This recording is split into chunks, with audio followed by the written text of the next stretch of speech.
Well, we're finally here today to share about Fiji. I did fit my Sulu. Finding it hard to tie it up now. So I've put on a bit of weight. So before we start, I just, if it's okay, if we can pray. So Wairua Tapu, we want to welcome you again here this morning and thank you for being here.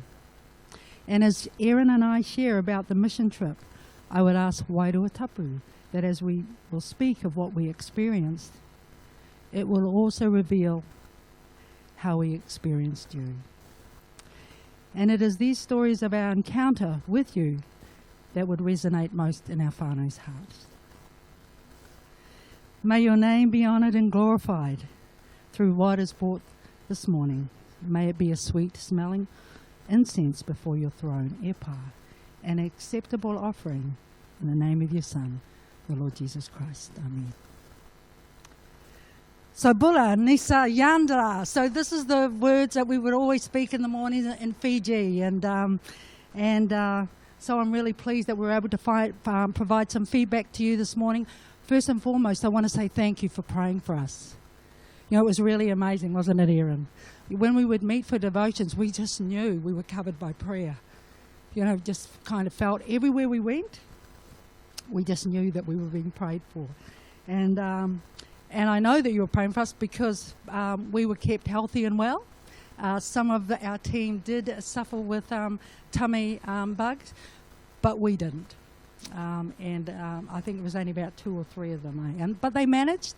They managed well through that. And I think it was actually the opposite because of the foods that we were eating. You know, lots of carbohydrates. And we were kept from sustaining serious injuries because we were, you know, in the hills. And so when it was wet, and most of the time it was wet the first week we were there, you know, it rained and when it got muddy, you know, we could have certainly sustained serious injuries, either slipping down the hill or, you know, getting to and from where we needed to be. So we're going to start, and I think, yes.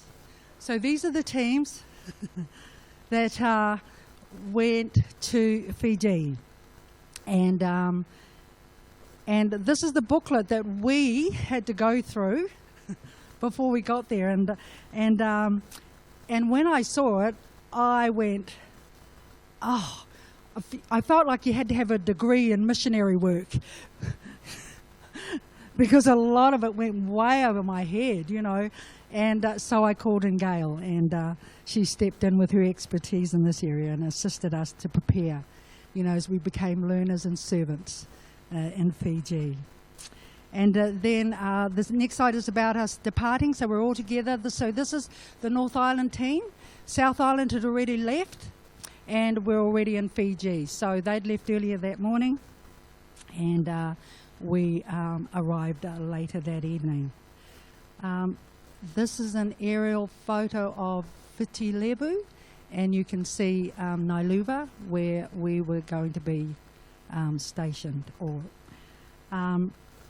Now, before we left the airport, so there's our arrival, and both Erin and I are going to talk about this, but just in terms of our arrival, you know, before we left, you know, they talked a lot about the water supply, and, you know, what the water contained. It wasn't very good. And so we made sure that we drank as much good water before we left, getting out onto Fiji soil. And before we left the airport, we made sure that we filled up every bottle that we had with the clean water of Fiji before we had to start drinking from the taps in Fiji. And then, of course, we get to boot camp, and they had juice. And our first instinct is, oh, wow, we've just stepped out into what is the muggiest weather we've encountered in a long time. And we're all kind of going, oh, man, we would really like a cup of juice. And about 5 people had already drunk, you know, just a little cup. And then they suddenly turned to Dan, who was leading it, and went, Dan, what water is this made with? And he went, oh, you know, the stuff we've been warning you about. So there we go. No one got sick that day. We were pretty impressed. But basically, through all this prep, we'd kind of had things like that coming up, things that were sort of a little bit worrying, things that were a little bit hopeful, and they were all sort of jumbled together in this mash in our brains, and we're working through the booklet as much as possible and just sort of pushing forward. And even at boot camp, when we're doing the training and whatnot, just felt like so much information coming at you, and you've got information, but you've also got your own worries and hopes. You're going, will we get sick? You know, how much of our time are we going to have to spend in bed sort of curled up? We're going, you know, will people be open and friendly? Will there be, you know, are we going to be able to get done what we're planning to get done in the village? We didn't. Spoiler alert. But yeah, just all these sort of things running around, and also this hope that while we're there, something will happen. You know, and that's sort of abstract. For me, it was quite abstract. I felt like God had called me to go, but I didn't really know why. You know, the whole time I was going, well, I want to go and I want to learn, and that's all I really knew. And so I was very lucky in that Pastor Dan gave me a book. It's called something like Unlocking Eschatology in Youth Ministry and Mission.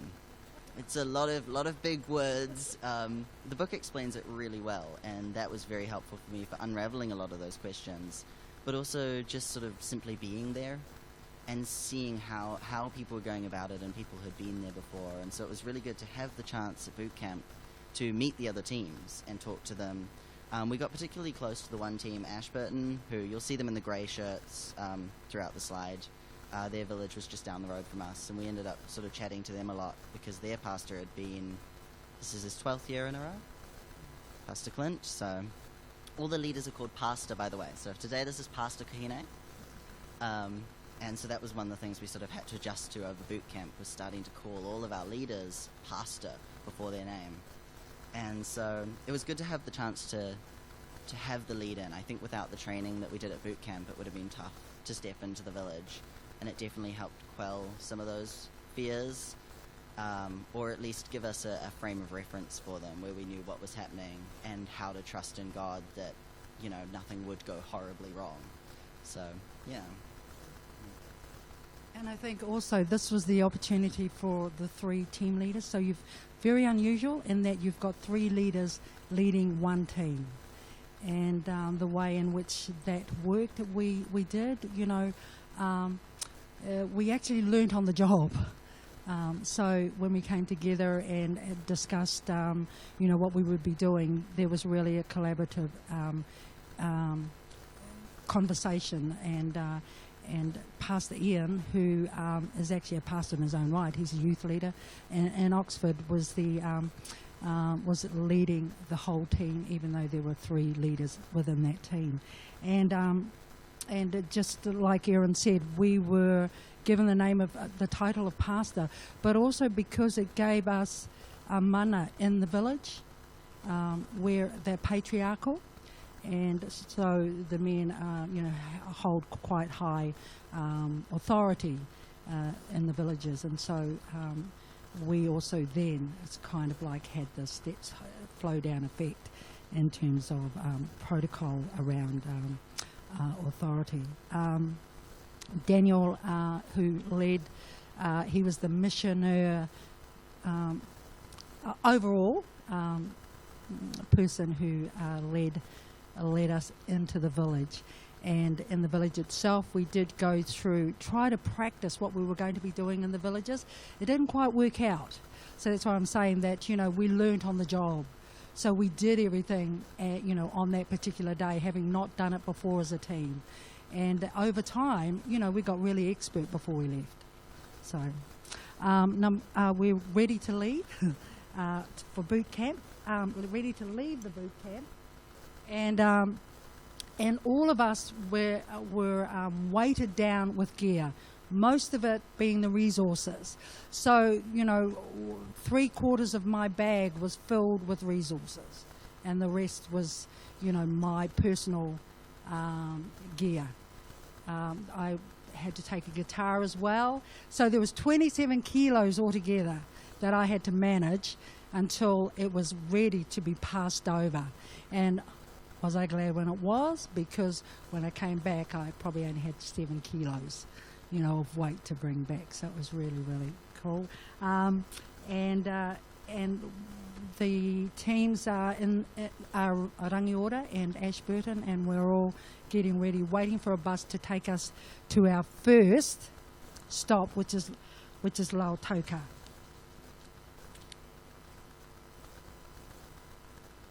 Sorry, I've done these.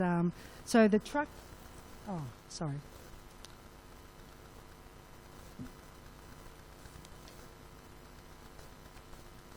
The next one. Next slide.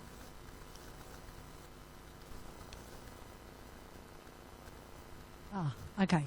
So we had to use 3 types of transport: 2 buses and 1 the truck to get us to where we were needing to go.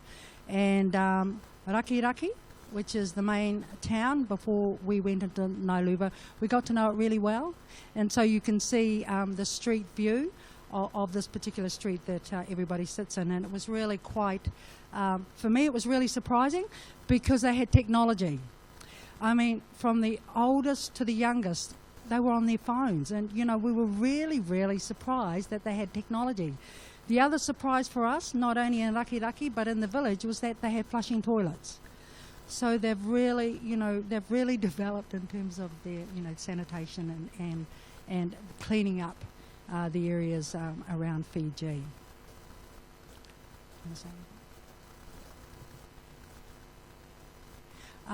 This is all of us, in the bus, in the truck, going towards Nailuva and with Ashburton.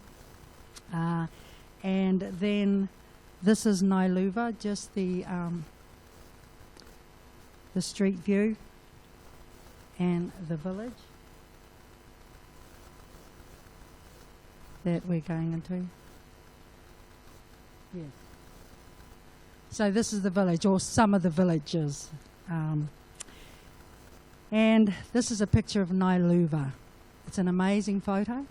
I think you took it, Erin, didn't you? Yeah.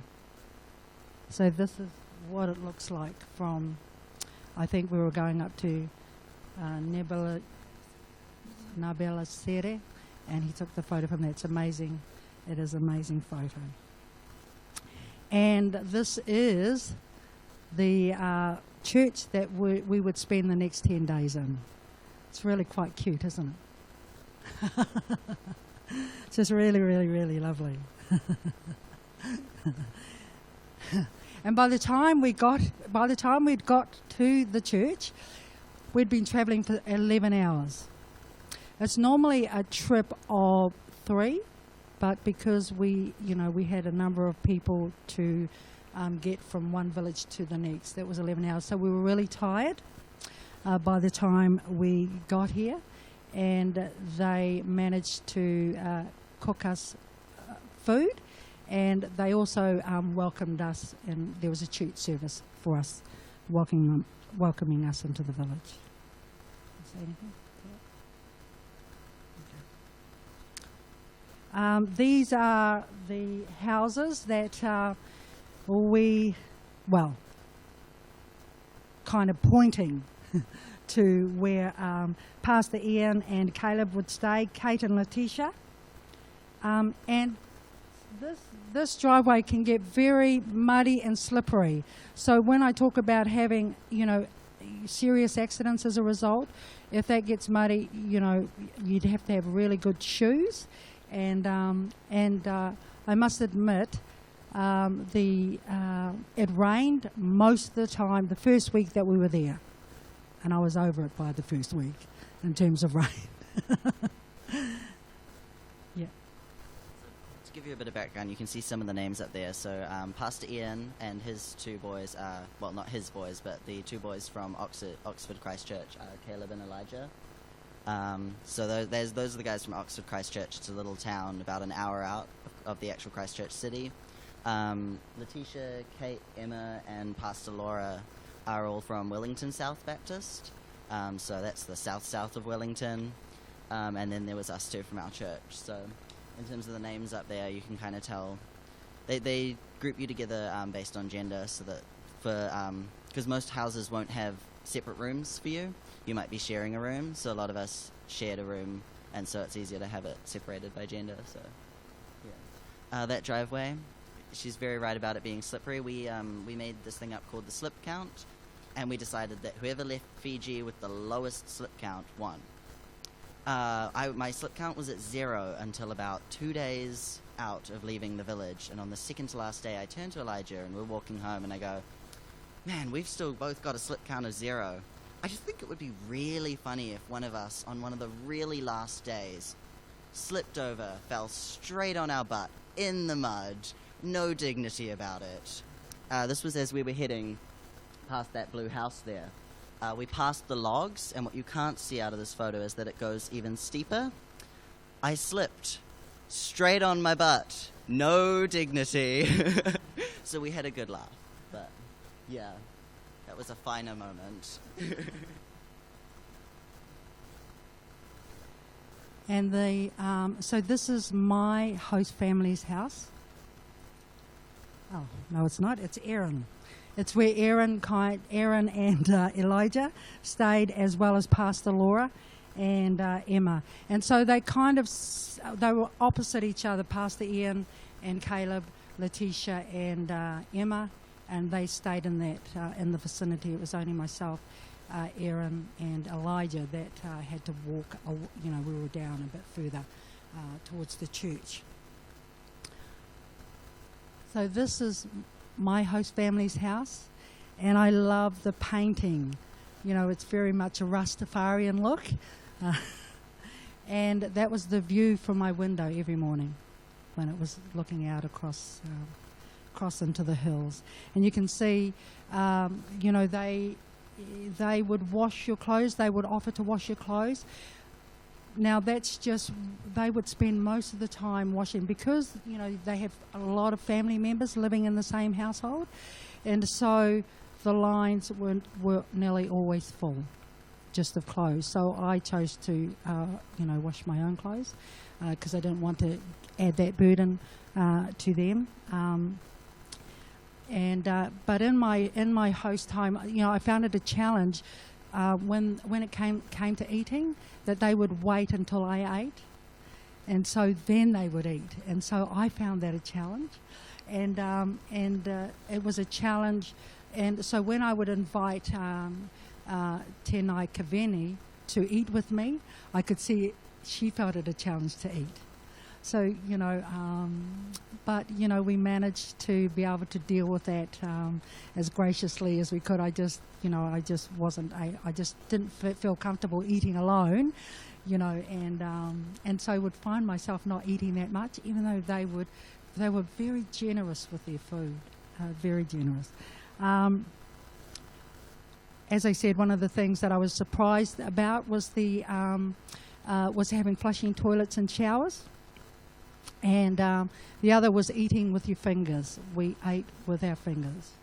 And I found that a challenge, trying to navigate on the plate all the food. And also about, getting from one place to another, especially after it had been raining. I think yours is the next one. Yeah. Oh. So this is our team. So we're actually in Talatala Bill and his wife Taveni's home, and it is the home for Pastor Ian and Caleb. This is my host family, or who was sort of around most of the time. So that's myself and Elijah on the side there, and our host mother and her youngest daughter, Medaleki. Although, no, there was another kid. They have very big families, and lots of kids were coming and going. And so I think there was another kid who was often there who was younger, but I think that kid belongs to our host mother's oldest son, who lives just across the road. So it was a little bit of a challenge sometimes to work out whose kids were whose, because a lot of the time you had the kids running up to you and being like, hello, hello, hello, let's play, let's play, let's play. I met some of the kids, and I played with them for the 2 weeks that we were there. And on the last day, this woman who I've never met before comes up to me and gives me this huge hug and says, thank you so much. And I'm going, I don't know who you are. she goes, she must have seen the confusion on my face, and she goes, oh, that's my boy over there. That's my boy and my daughter. And I was like, oh, okay, now I know who you are.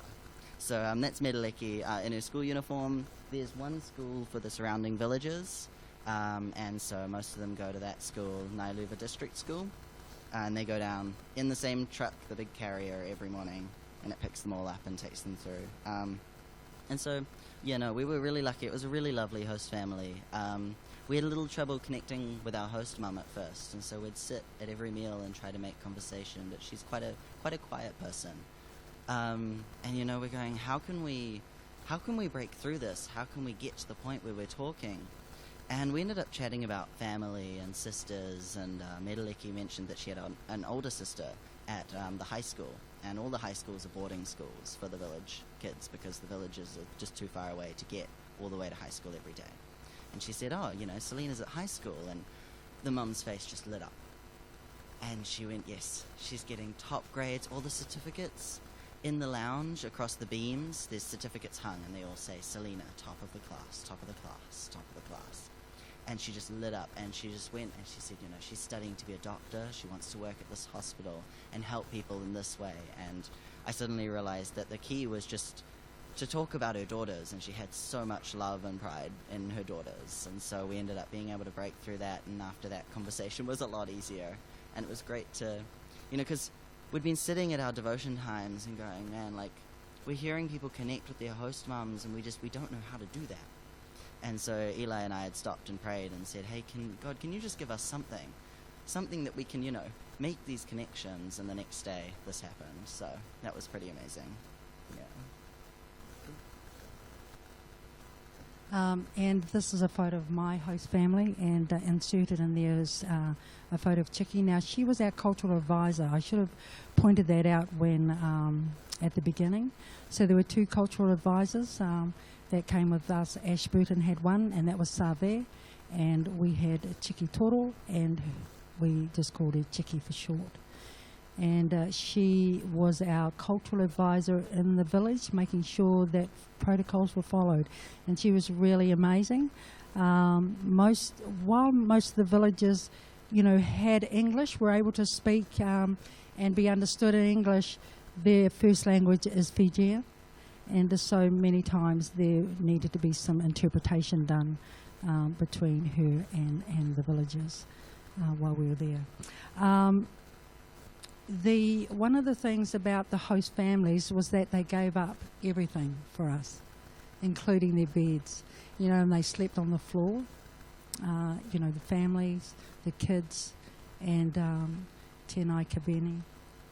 And I would come home. Sometimes they would be all in the lounge, and I would go into her bedroom, and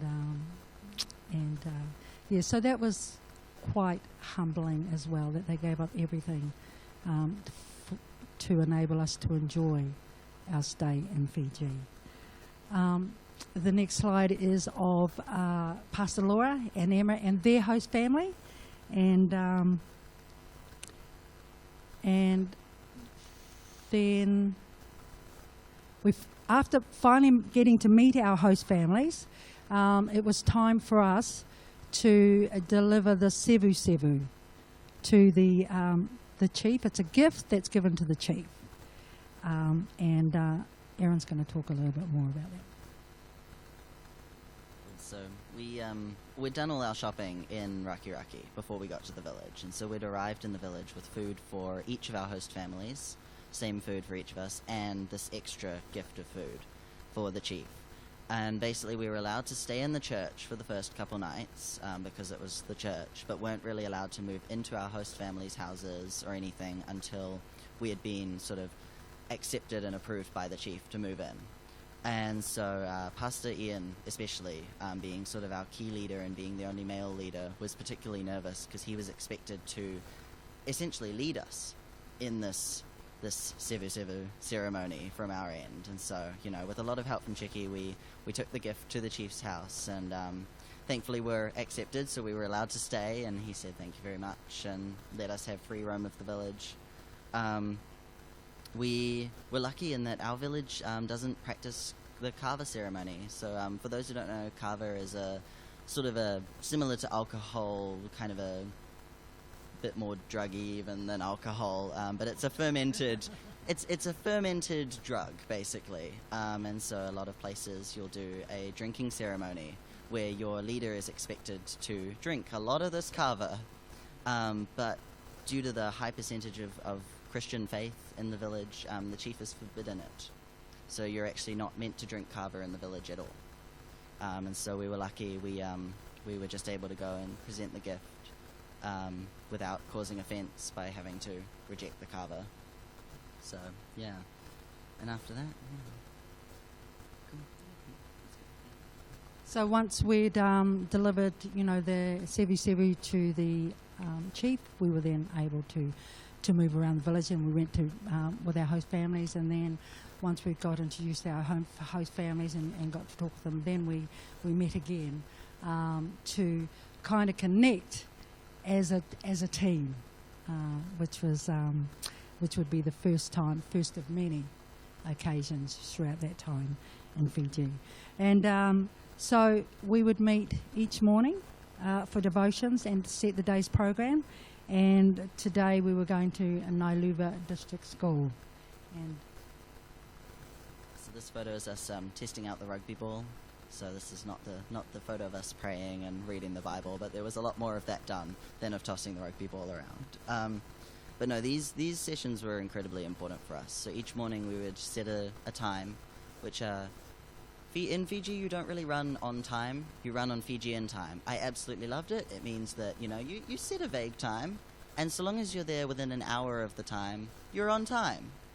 I made the mistake many days of getting ready on time, and I thought, I'll just pop around to people's houses because we were the furthest away. So on the way, I could pop over to Kahine's house, and I could pop over to Kate and Letitia's house, and I could pop over to Pastor Ian and Caleb's house and see how everyone was doing, and got offered 4 breakfasts and was expected to eat something at every single place. And so not only were these a great chance to just sit down and digest your food, but an amazing chance to come together and share our knowledge of faith, share what's happening. We did highs and lows every day so that we could, be honest about what we were experiencing that maybe wasn't so great. A lot of people struggled with the heat. Some people got some upset stomachs, but also balance it out with the highs. What is going well? What are we enjoying? What have we experienced? What has God sent us today? And we'd take turns doing Bible devotions every morning. So I think almost everyone got a chance to share something from the Bible that they'd found, or that that God had sent them. And it was an excellent chance just to get to know people and to pray for them and just to sort of strengthen that kind of bond. And we'd practice our worship on the guitar set there. So we used that for all our worship while we were there, and then gifted it to the village when we left. So we got to know our strengths and weaknesses quite well, and everyone really came together. We were a bit worried over the first few days that it'd be difficult to work as a cohesive team, but I reckon probably by the 3rd day we were one unit, and that was really, really great. So after this we went down to the district school, and so this is the school sign. But this is the school where most of the children from the village up to the age of 13 attend, and then at 13, 14 you go to high school. And it was great just to go to the village and see, some familiar faces. We ended up with they really like the sort of handshakes and waves, and so, you're looking out of the crowd and you're doing, like some kids love to do this, and they're, standing up in their chairs and whatnot. And so we met with the deputy principal, who's the lady on the left there, and she welcomed us and said, it's so amazing to have visitors. We never get visitors this far up, being one of the furthest villages down this road. And so then Kate and Letitia playing some hand games with the kids. They loved the hand games, and we got to play rugby and netball with the balls that we'd given. But first we did a sort of an outdoor assembly. So that's the next one. Somewhere there. That's right. So we'd put together, most teams had 6 months to a year to prepare dramas, plays, activities, and everything. We had sort of a day and a half at boot camp, And so this was one of the moments where we really, really saw God working, in that we were able to present an entire assembly with testimonies, a drama, and a whole bunch of fun songs that we'd put together in a day or two. And it worked, and the kids loved it. And it was just sort of, afterwards we really went back and we said, thank you, God, that could have fallen entirely apart. But he held us together and he kept us on track, and it went really well. So, yeah. And after that, we, of course, headed down to the river. Now, this was one of our favorite spots because it's the one place that you can cool down. So I think the temperature, probably the lowest we experienced, was about 25 degrees Celsius. You'd get up in the morning and you'd be like, oh, I might put a jumper on, actually. And then within half an hour, you're thinking, no, not needed. And so this river was about a 15-minute walk down from Nailuva, and just a 5-minute walk from the school. So we often ended up down there just to cool off and take the kids down with us and have a play. It was here that we were taken to the school by van, and then they picked us up from the river, I think, and it cost $20 for that. But we didn't realise that it was an amount that we paid. But we paid it because the villages are very poor, so we try and make our way fun. So this is the van that we used. Pastor Bill drives this van. This is his main source of income, and it is technically a 6-seater, according to the number of seats that are in there. The maximum people we had, you can see in that photo, most of the people in the back, there were also, no, it would have been a 9-seater. So 3 at the front. I think we had 3 or 4 in the middle. It was a 3-seat in the middle, but often we had 4. And then at the back, everyone crammed in. And so that photo is from us heading, I think that's from when we went to Nabalasere waterfall. And so this is his main source of income for his family. And so it was a great way for us to get around and also support, because Pastor Bill's one of the leaders at the church that we were staying with. So it was a great way to show some support. Yeah. And coming home, it fit all our luggage on top as well. Yeah. So one of the things that we were able to do and talk about is to pray for the villagers. Now this, the opportunity to be able to do this and the ease with which we were able to do it, given that we're in a place where mission takes place, I guess. You have the freedom, you have a village in where you have the freedom to be able to go where you would like to go, and then and they know that we're there for a reason, and so go in groups of 3 and just knocking on the doors of each village house and seeing whether or not we are able to come in and talk with them, share with them, and then if they want us to pray for them. So it was a really great opportunity for us to get around all the villages, and it was really neat. One day we were in Rakiraki on a particular day, and we walked into the chicken place. Apparently it's the best chicken place in all of the Rakiraki, and seeing some of the villagers, village women sitting there, and recognising them, we're all saying hello. It was really, really, it just was really great to be able to see that. So some of the needs that we prayed for were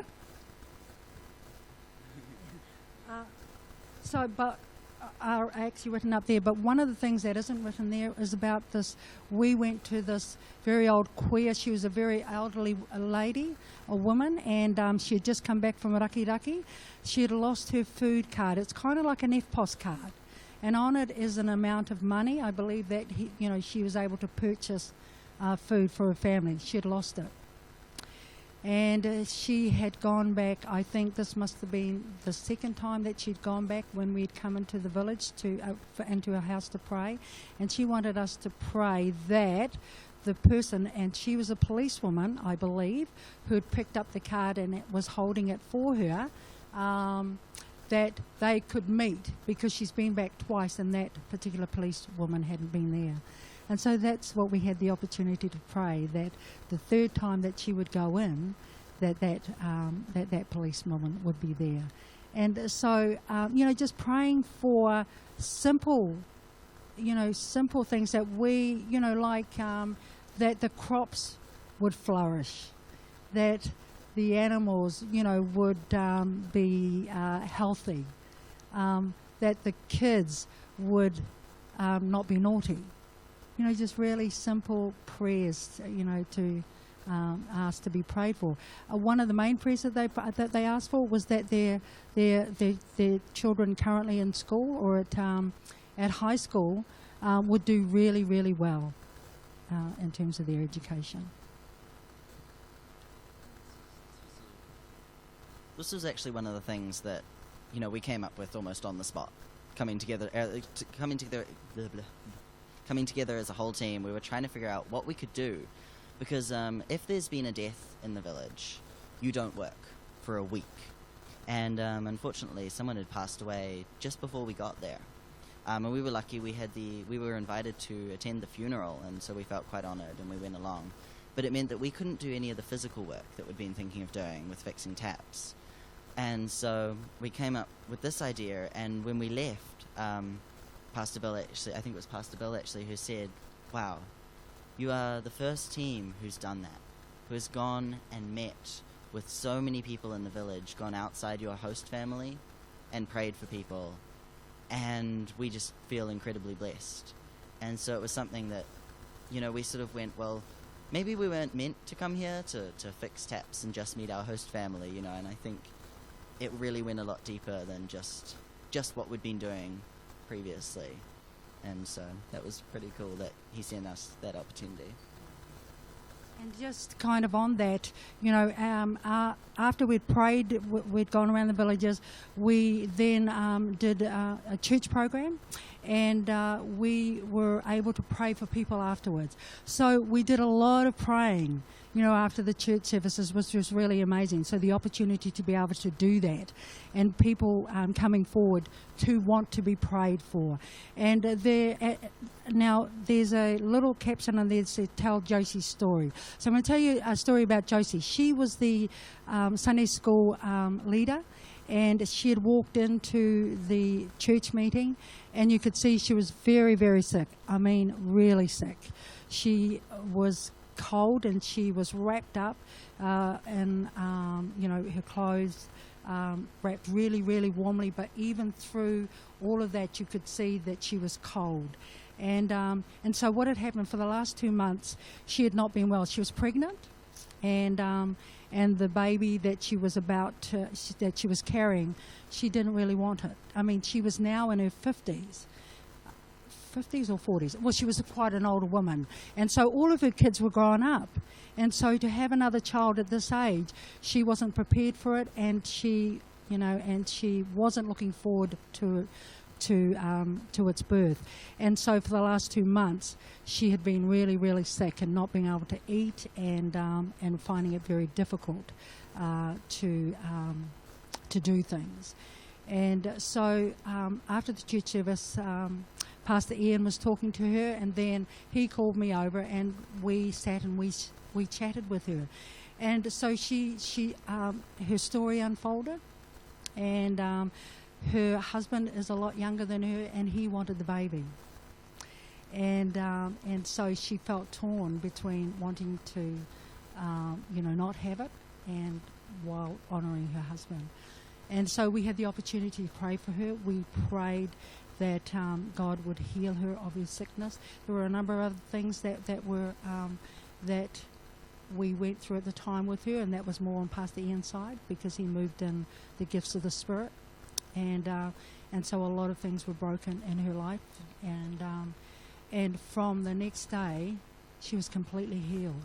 It was really amazing to see this woman who was almost, I would say, like death warmed up, for want of a better word.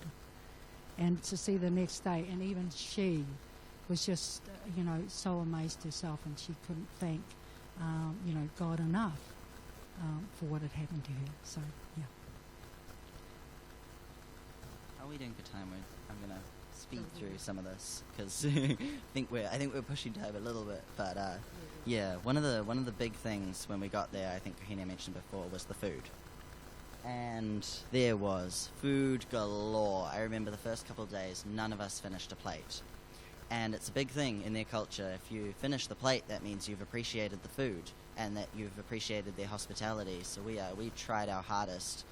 And I can't remember who it was that first finished a plate, but I remember after about day 4 or 5, I was consistently finishing every plate for every meal, and we were going, yes, we've done it, we've made it, because you could see the joy that came of us appreciating the hospitality. Even though we had previously appreciated it, we were now able to show that. The trick is you eat fast, and then you just don't feel it until you're done. I'm still trying to lose some of the weight. I got about a kg to go until we're back to when we went there. But it was amazing how much food they could produce, and just the sheer amount of it, and what they did with the food. Just such a different style of cooking, and really delicious. Custard pie, so much custard pie, so good. And then I think the next one is just us walking back to the village. And I think this is on the way up from probably the river or the school. And these were really nice walks just to kind of clear your head, have some time to chat to people, just have a bit of downtime in between doing everything, because often it could feel like you were on the go all the time. And so this was a really nice chance every now and then just to chat as a group, and just to go over what we'd do in the services. So the next one, this is quite fun. So the first couple of services that we took, were just sort of normal. And then on the weekend, the teenagers came home from high school, and they had all these action songs. And we learned they really love an action song. So, these beautiful songs about God, and they've put actions to the whole thing. And on the very last day, the kids convinced us, because Kate and Letitia had already been up and dancing with them, and they convinced all of us to get up. And so we performed one of the action songs that actually performed for us, and so that was real fun. We were a little bit convinced by the kids. Next one, I can get the kids somewhere. And these were some of my kids. And so that's who have we got there? We've got Jope. We've got, I think that's Kayasi in the background. A little bit hard to tell. And then Orisi and Saula. Saula is 5. His English is, "My name is Saula and I am 5 years old." So, some of these kids being quite young didn't have a lot of English. So instead, I learnt a lot of Fijian from them. And if you've ever learnt to count from a 5-year-old, it's quite a fun time. We got up to 20. So, it took a good hour. So it was a great way to fill some time. But they taught me a lot of little phrases, a lot of little words. And they were just so much fun. And just, wherever you went, you had 4 or 5 kids running up and grabbing your hand. And I wish I'd had 4 arms sometimes, because, you've got one on each hand, and there's other kids going, "Where's a hand?"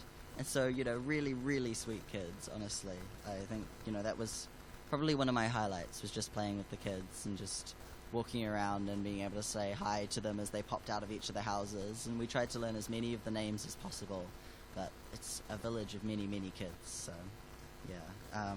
But yeah, they're probably one of the bits I missed the most. When we were leaving, I suddenly realized that, that was it. We were saying goodbye to them, and I was sort of like, okay. The next one is actually not at our village. So this slide, the guys in the grey shirts are Ashburton. So I think it says Rangiora up there, but it's actually... oh no, it has been changed. That's cool. This was a bit older. And so Ashburton is the team who was just down the road. And so we got the chance to go down there, and they were having a coconut husking race. So when you see a coconut in the supermarket here, it's just the brown inside of the coconut. But these were the full coconuts with the outside shell, and you had 2 stakes in the ground. And the idea is basically you take the coconut and you go to the stake and you jam it on as hard as you can, and you push until you crack away the outer layer. I won that bit. I did not win this bit. And this is the grating of the coconut to make white deer. We made a bit of a mess and didn't manage to make much white deer, but we had fun. Yeah, so basically you're scraping out the inside of the coconut. this past area and having a go at the race. And so this was sort of one of the chances where we got to chat to another group, which was interesting to see what they'd been doing and hear how things were going for them and have a bit of a touch in. And they said it's quite unusual for two different groups at different villages to work together, especially at the debrief at the end. And so because of all of this sort of stuff where we'd got quite close to them, we ended up staying quite close until pretty much the moment where we flew off to different locations. And so that was really great. Yeah. So we're just going to kind of move quickly now. If we can just move quickly right through, if that's okay with you. Yeah. So I really wanted to talk through too about the project because, as I said, when we went, you came with us. There was never a time that you weren't in our thoughts and in what we did. And if we can go through to the project, the team project. And so it's slide 51. And the funds that were raised when we went to Fiji, the whole amount was 2,100. Now, that whole amount was used in Fiji. We only needed to bring personal finances for ourselves, totaling around $200, but everything else from that money was used in Fiji. So we didn't have any more spend we didn't have to spend any of our own money while we were in Fiji. So that was, that was a surprise for me. And so part of that money is set aside to give to a project within the village. So then the village might have a need. And so the village has a committee that oversees all the needs in the village. And so they will look to see what is most important. And in this particular situation, the previous team, there was a team that had been there the year before, and they had put a new motor into this truck. And so because of the roads, you can see the roads, and the metal roads, it's there, so the radiator got smashed. They were still able to drive it. So, but stopping, filling up, waiting for it to cool down, then filling it up in water, and that had been going on since the radiator was busted. So we were able to fund a new radiator, and also we were able to give funds for the canopy because the canopy is broken as well, and so rain would come in and so it wasn't a very nice or comfortable trip for the villagers to and from. And, sorry? Yes, yeah.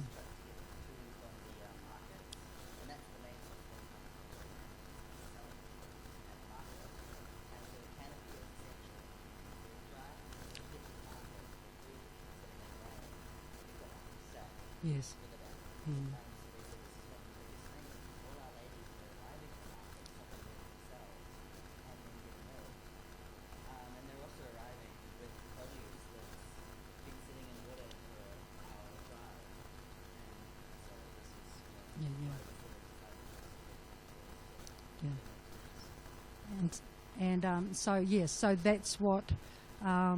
So that's what we did. And so now we're coming to the close where it's our final night in Fiji, and so we've got the host mums preparing our feast and also making the fillets for us to wear on the night, and we were advised or told that the ceremony that was afforded to us was not afforded to the previous team that had come for, and I don't know the reason why, and the leis and the sulus that we were given were absolutely beautiful. So that's us, and we're taking the church service for one last time. So it was really, really sad that we had to finally leave and say goodbye, because we'd learnt so much in the village. So much of the villagers had input much of themselves into us, and we into them, and so we'd become a family.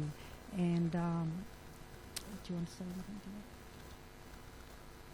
see us all looking quite sweaty, which gives you an idea of the temperature. But also this evening, not only were all the the church families there. This is a church of only about 6 families, but people from the whole village had come into this hall. So to try to get some of these photos was actually quite fun, because everyone wanted a photo and everyone wanted to be everywhere, and so we were all crammed into this little hall. And so that's why we look a little hot, is because, you know, half the village ended up coming down to this church that otherwise only has 4 to 6 families a week present. So that was pretty amazing to see everyone gathering together. Yeah. And the next slide is our last team photo together. Well, one of our last team photos together. And we were at Chiki's home church in Lautoka. And this is also the first time we were able to sit at a table and eat. Previous, we were all, you know, we had to sit on the floor and eat with our fingers. We actually had knives and forks too. We were quite surprised. We were quite surprised.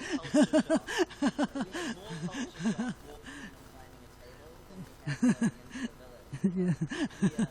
We all climbed out of the van and we walk into the church, and they put out a whole table spread with just an afternoon tea and some tea and stuff. And we walk in and we're all huddled to the ground and we go, what do we do? Yeah. Yes, we didn't know how to sit at a table.